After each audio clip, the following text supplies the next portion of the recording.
Hey, Josie, how are you? I'm good, Dennis. How are you? Very excited to have you on the channel today. A lot of my clients have been buying vacant property with Mhm. the intent of building their own vacation home, retirement home. But in the meantime, when they're not using it, they want to rent it out. And Yes. this is something, this new whole Airbnb sector, as it applies to Belize, is something new. And Mhm. although they can do that, there are some details that they need to be aware about. Yes. So I am interested in what you have to say and how you can help my clients with this.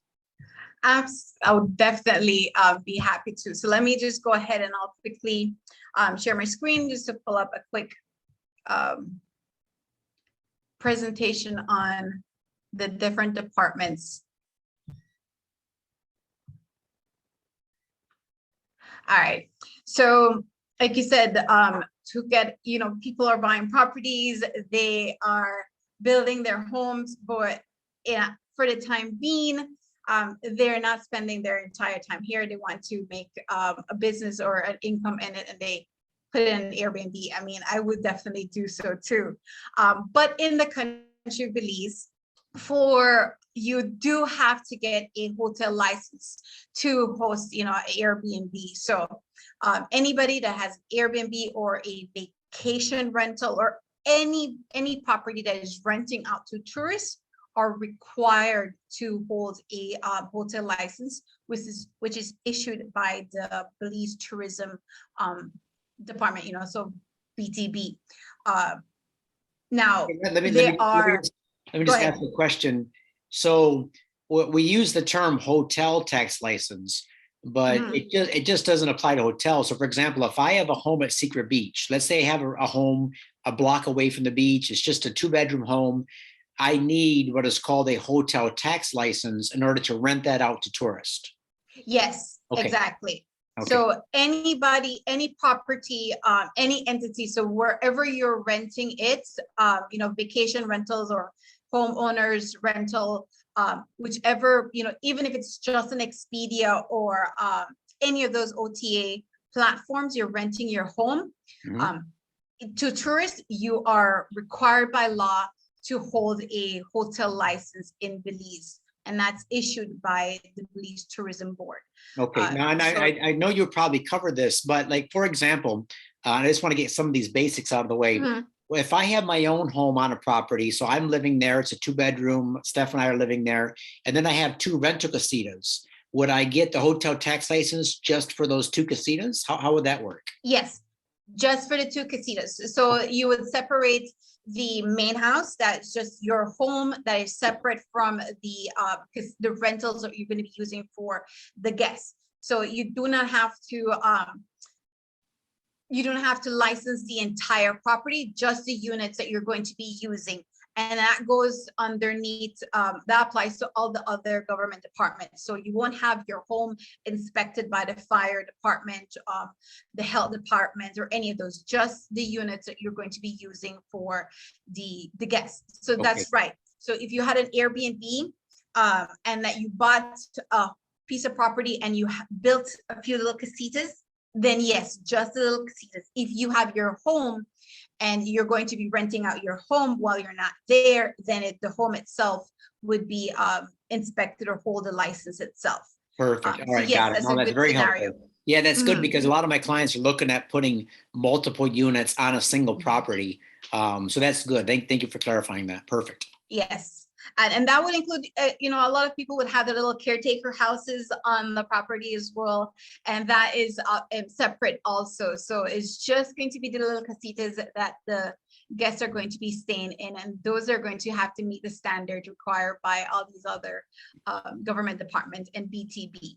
And Okay. they do all have, and, love, Bethel Belize heart, that we do have several government departments that we have to get clearance before we can get a hotel license. So before you even go to BTB to apply for your hotel license, you have to get a trade license.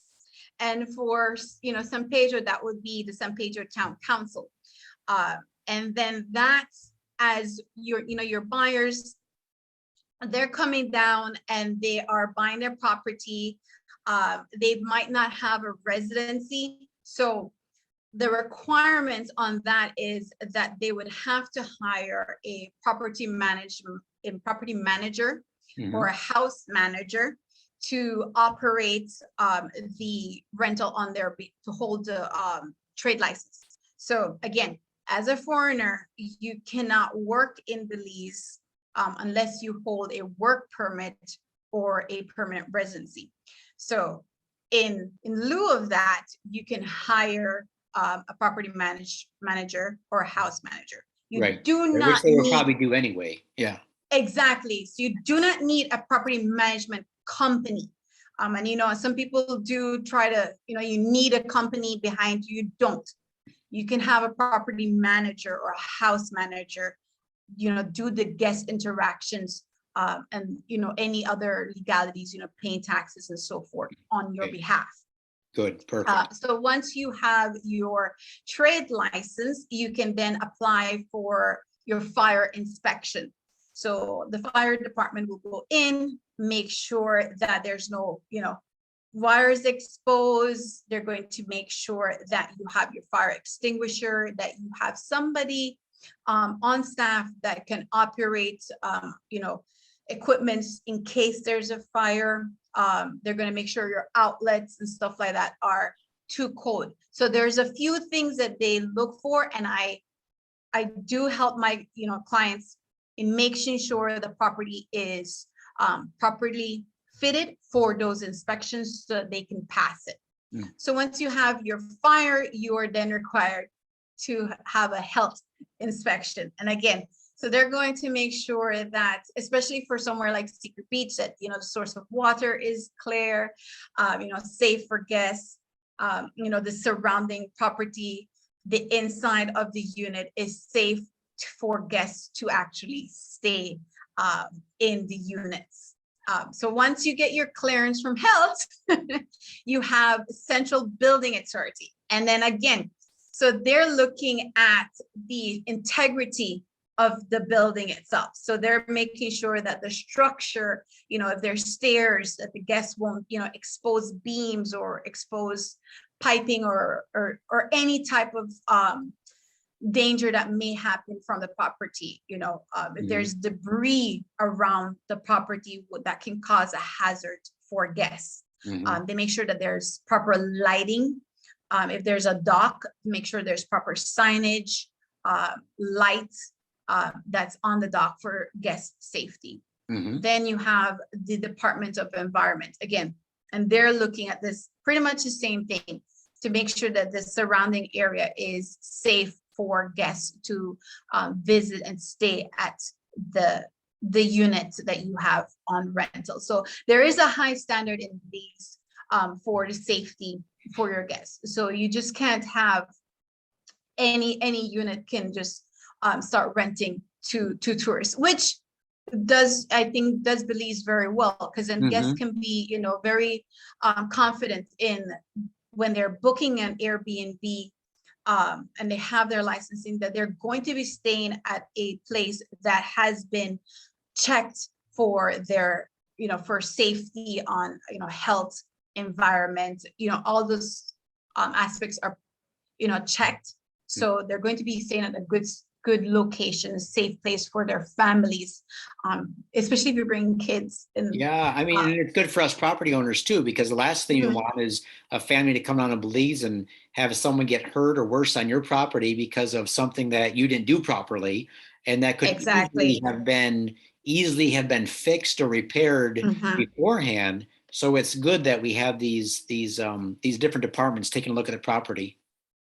Exactly. No, I totally agree. And then once you have all of these clearance, all these no objections clearance from all these other departments, then we move on to BTB.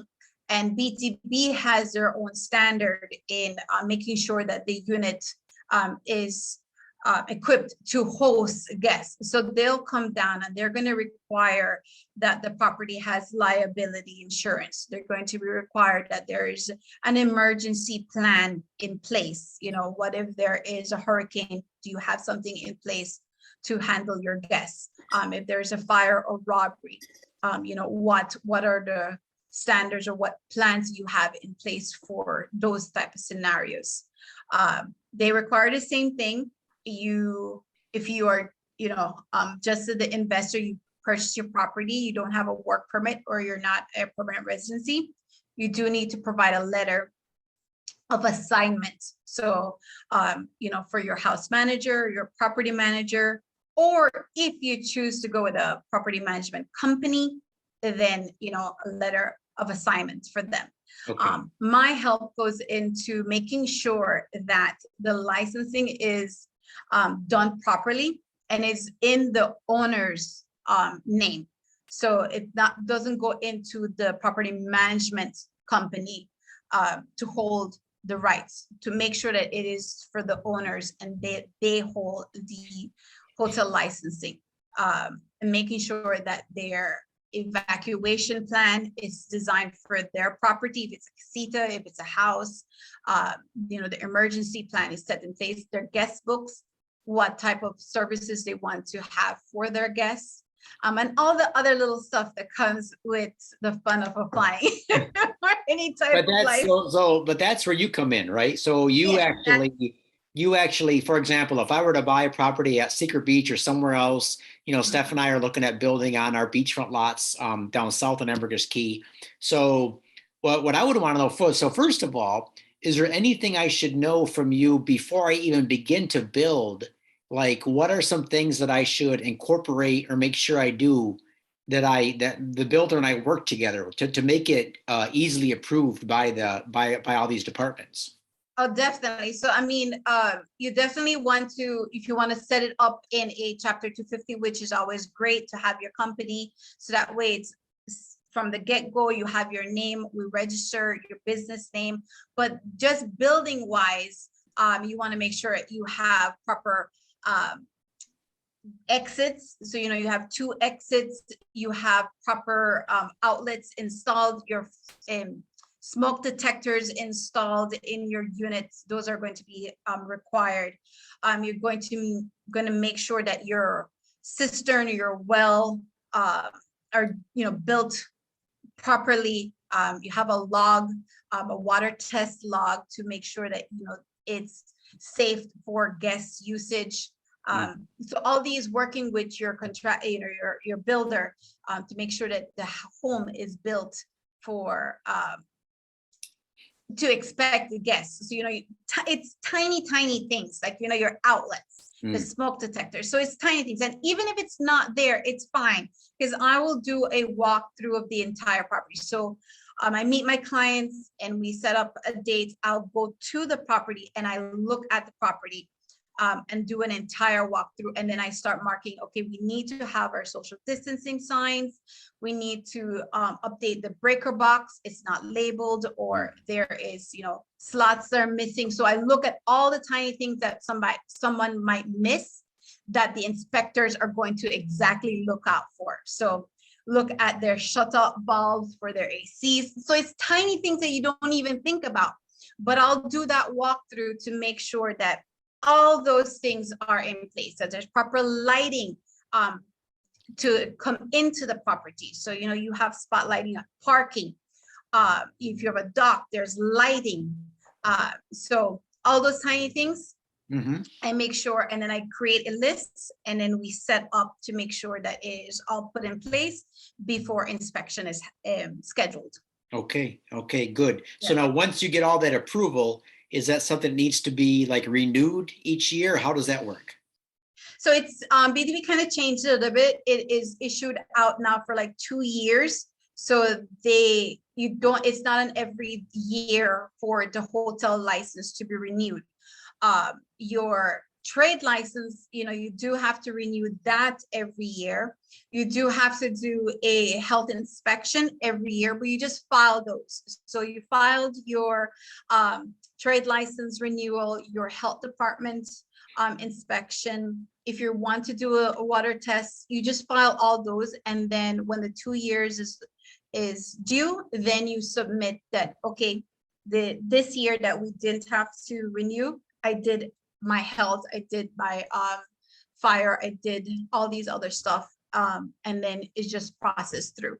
Okay. So it's not difficult to renew your hotel license. It's just to make sure you have all the proper documents in place. Okay. And as you know, we're still in the midst of this pandemic. It is required to have a gold standard due to the COVID-19. So Yeah, so I do also explain assist. because what is that? What does that basically mean? What is a gold standard? So yes, so the gold standard just kind of have a standard set in place of a higher cleaning.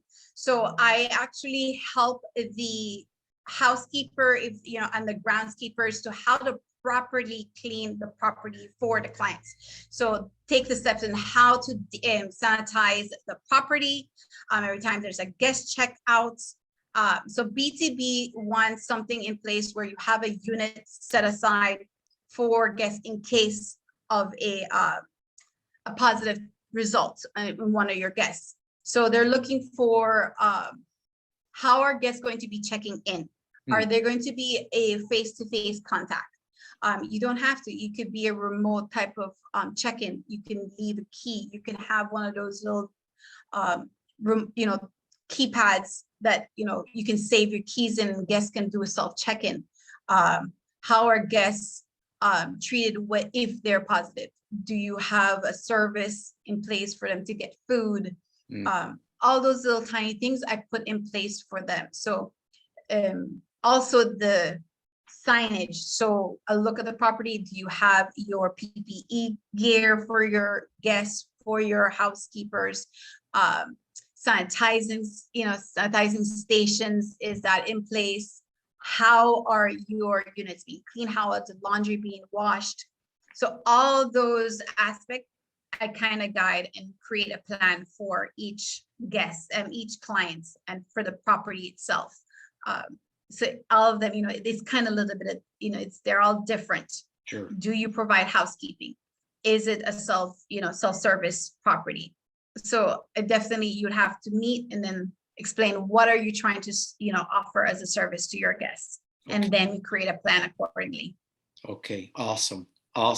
So as far as timing, let's say my house is done June 1st, it's built, it's furnished, I got the towels in there, and I wanna rent it. So from the time it's done, what is the approximate, how many months, how long is it gonna take me to get that rubber stamp for the BTB? Up and running. So I'll definitely say let's get started at the minute I can start getting some inspection in. So before you have the final bed sheet on, a little pillow on the bed, let's get it started, because again, it is several government departments, so it can take anywhere from 5 to 6 months to get a hotel license, because it's several departments.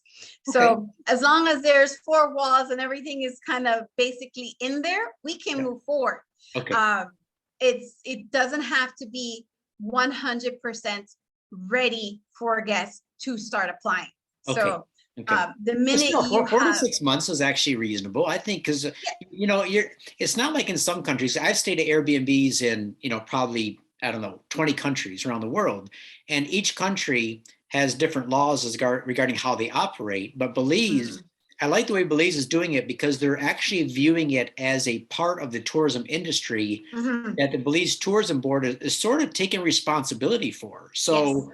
I think that it's good for Belize. It's good because when tourists come down, they know they're staying at a quality project, something that they're going to be safe at, first of all, physically. If they're not going to drink some bad tap water or whatever. So it's really good. But because of that, it's going to take 4 to 6 months or whatever to get that in place. But I think it's a good thing. Yes, I agree. I completely agree. Belize has been winning a lot of awards in just the standard of accommodations lately. So I think BTB is really pushing to have that standard in all avenues of accommodation. So Airbnb is a very new kind of thing for the country, where it doesn't have to be these big hotels, but these small little rentals for people that bought and invested and want to have these experiences of a more intimate, adventure in Belize, but the standards are the same. So Yeah. you're going to get the same quality of stay and safety as if you were in, Marriott or, Radisson or something like that. So I think that is great for anybody traveling to the country. And being an owner, having that to offer your guests in Belize. So it is not that long. It can be if you're want to jump and you're excited, because it's definitely an exciting thing working with clients who's venturing into having Airbnb. But it does take a little time, but we definitely set a realistic timeline depending on where your project's at, and getting up and running. That sounds good, Josey. All right, well, listen, we'll put your email address back on the screen real quick. We want to give everybody a good opportunity to write that down, and so they know how to contact you. So yeah, so any of my clients who are looking to build and operate their property as an Airbnb or some sort of rental like that, go ahead and email me, of course, but also email Josey, copy me on that. Her email address is josey@qrpinbelize.com, because Josey deals not only with helping to get your hotel tax license and get set up to rent, but she also helps in different forms of immigration. So for example, we just did a video regarding the updated QRP program, the Invest for Residency program, some of these different programs that go through the Immigration Department or the Belize Tourism Board Department. And so she's been a real source of value to my clients who are looking to buy in Belize, move to Belize, get some sort of immigration status in Belize, and hear how they can even make some good financial return on their properties in Belize. So thanks a lot, Josey. I so appreciate you being here today. All the best to you and your family, and we're looking forward to seeing you real soon. Awesome. Thank you very much, Dennis.